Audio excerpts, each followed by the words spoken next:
Hello everybody. To all you outboard geeks out there and nerds, including myself, this is just a little preview of what I'll be doing in the future. I'm going to get a little bit more involved with my YouTube channel and try to get better with it too as I go.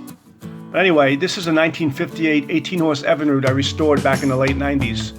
It's currently in my basement, and you can see it's very dusty, especially on the bottom. I did have a cover over the top half, but apparently the dust just gets everywhere. But anyway, it's going to be taken out of the basement and washed, and then I'll be posting a video on that, along with some other motors. Now this is the same motor that you saw in the previous picture. I got it from a local scrapyard and it got ran over by a payloader. It was a muddy, rainy day when I went down there. I used to make regular rounds to all the local scrapyards. That's why I got most of my inventory of motors, just people throwing them out. And I would buy them back, you know, $10, $15 a piece on some of these motors.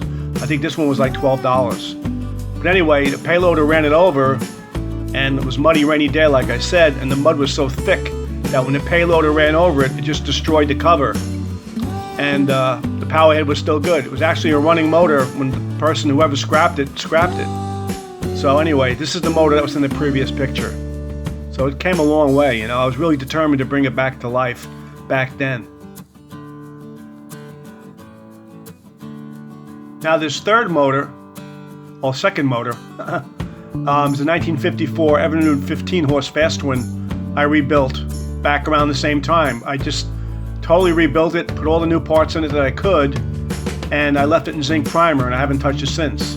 Now I want to paint it this summer, hopefully. You know, the sky blue metallic and the silver, and buy new decals. And I ran it last week. It started on the third pull. It runs beautiful.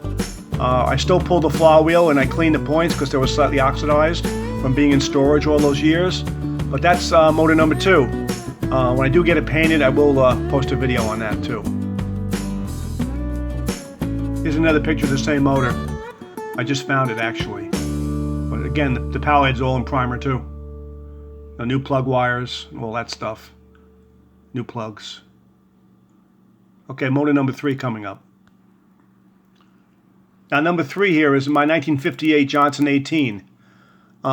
This motor wasn't in too bad of condition, but I restored it again in the late 90s when I was on a roll with this thing, you know, with this hobby. But it's all redone, all new parts. I even think I have a fuel pump on it, because I actually painted an extra bypass cover if I ever want to go back to a pressure tank. So it has a fuel pump on it. Again, I only ran it for a few minutes back years ago, and then I put it away. I just recently put the decals on because I never finished the motor as far as cosmetics with the decals. So about a few months back, I bought the set of decals from that gentleman up in North Fork Marine, I think it is, up in Canada.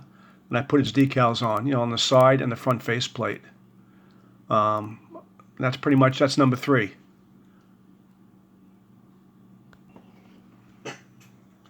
Alright, so that will be it for this video. It's just a preview of what I'll be doing in the future. If anybody is interested in seeing these motors, just keep a watch for my channel. Thanks so much and have a good day and happy outboarding.